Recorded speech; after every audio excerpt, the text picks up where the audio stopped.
Ya, apa rasanya jika Anda mencintai negara ini tanpa batas, tapi tetap ditanya keaslian kewarganegaraan Anda karena secari kertas? Adalah pasangan pebulu tangkis Indonesia yang telah mengharumkan nama Indonesia, tetapi tetap dipersulit karena dianggap bukan warga negara asli Indonesia. Kita sambut pasangan Alan Budi Kusuma dan Susi Susanti. Inilah pasangan yang telah mengharumkan nama bangsa. Mbak Susi, terima kasih sudah hadir. Mas Alan, terima kasih. Baik, silakan Mbak Susi di sini. Tadi sudah mendengar cerita Pak Ahok, ya, memberikan inspirasi pada kita berani terjun ke dunia politik. Mas Alan dan Mbak Susi adalah generasi yang memberikan nama baik bangsa di pentas dunia, tapi tetap waktu itu tetap punya pengalaman tidak dianggap sebagai warga negara asli, gitu ya. Membawa obor ke Olimpiade Yunani, tetapi kemudian tidak bisa pergi karena selembar kertas yang disebut SKBRI, yaitu Surat Bukti Kewarganegaraan Republik Indonesia. Gimana ceritain sekali lagi, Mbak Susi? Jadi waktu itu kita berdua mendapat kehormatan itu.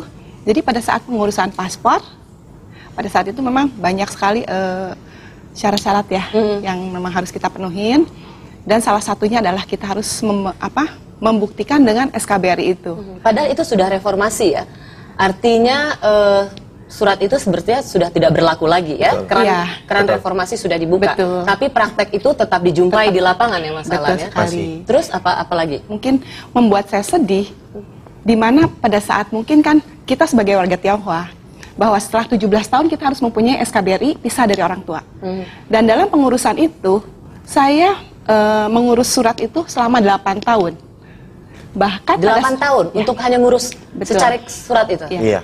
Bahkan pada saat saya berangkat untuk Olimpiade 92, di mana saya menjadi juara Olimpiade pertama untuk Indonesia, di situ masih belum keluar. Jadi waktu itu suratnya pun belum keluar? Betul. Setelah ngurus 8 tahun? Iya. Waktu mengumandangkan lagu Indonesia Raya? Betul sekali. Dan keluar itu pada tahun 96 pada saat saya ngikutin Olimpiade yang kedua di Atlanta. Apa sih alasan mereka, Mbak Susi? Saya nggak tahu alasannya, tapi yang pasti selalu dikembalikan dengan alasan bahwa surat kurang lengkap. Tapi setelah saya mungkin agak sedikit blow up ke media, dalam waktu mungkin sekitar seminggu langsung baru bisa diurus. Tapi itu kemudian setelah ada tekanan ya. Jadi bukan karena kesadaran bahwa memang ini seharusnya berjalan lebih baik gitu. Tidak ada lagi harus ada SKBRI. Mas Alan merasa jengkel nggak? Ya tentu Mbak Rosi, karena saya sudah merasa bahwa saya itu bangsa Indonesia. Itu yang membuat saya jadi kayak gimana gitu Mbak. Loh kok aneh sih, saya orang Indonesia kok dicanangin SKBRI. Apalagi yang saya harus buktikan itu, Ketua Mbak. RT lagi. Ya kan? Ketua RT Kelapa Gading. Apalagi menang bawa nama Indonesia menang di Olimpiade, Ketua RT masih ditanya lagi. Iya. Kebangetan. Terus jengkel nggak waktu itu? Mangkel nggak ngeliat? Iya tentu lah. Perlakuan seperti itu. Saya berpikir bahwa saya yang berjasa buat bangsa dan negara aja seperti ini Pak, apalagi orang lain kan. Nah, Mbak Susi waktu itu merasa nggak? Udah deh, terserah deh dengan Indonesia. Nggak PTN gitu. Pernah nggak merasa bahwa this is it? Yang pasti mungkin saya tidak pernah merasakan itu ya. Saya pikir bahwa saya adalah orang Indonesia. Saya lahir, saya besar dan inilah tanah air saya yaitu Indonesia. Bahkan di saat keran reformasi terbuka untuk orang-orang seperti Mas Alan dan Mbak Susi, dan saya juga mendengar beberapa atlet bulu tangkis juga masih tetap dipersulit seperti ini ya. Jadi pembuktian seperti apa lagi sesungguhnya ingin diberikan untuk mengatakan bahwa luar dalam kami adalah orang Indonesia, begitu ya. Ada Pak Jaya Suprana di sini.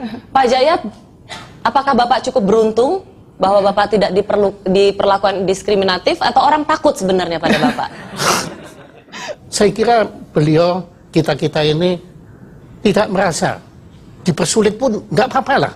Sebab kita memang merasa kita bangsa Indonesia yang harus menjunjung tinggi kemerdekaan bangsa Indonesia ini. Kita nggak peduli kita mau diperlukan apa, syukur-syukur ada Gus Dur, itulah anunya. Makanya kita sangat beruntung karena dengan Gus Dur ini kita harus ingat bahwa Hari Raya Imlek ini bukan kita perjuangkan, tapi kita mendapat hadiah dari Gus Dur bisa merayakan Hari Raya ini. kasih. Pak Jaya gini loh. Saya tuh sebenarnya mau nanya Pak Jaya satu pertanyaan aja, jawabannya pendek. Tapi karena jawaban panjang itu tandanya minta diundang ke atas panggung. Ayo dari sini aja deh. Silakan Pak. Ya salah Anda sendiri kok tanya tadi. Sebabnya inilah ciri khas Pak keliru monolog ya kan? Keliru monolog. Ya. Pak Jaya, kalau Gus Dur masih ada, menurut Pak Jaya sedihkah melihat apa yang dialami oleh Alan-Alan dan Susi-Susi yang lainnya yang tidak sempat mendapat akses ke publik? Saya kira Gus Dur pun pada saat ini mendengar ini, saya yakin beliau juga mendengar, dan beliau masih sedih. Nah, kenapa hal seperti itu masih terjadi? Saya pikir sudah merupakan sejarah yang sudah dilupakan, tapi ternyata masih terjadi. Iya. Nah, Mas Alan melihat stereotip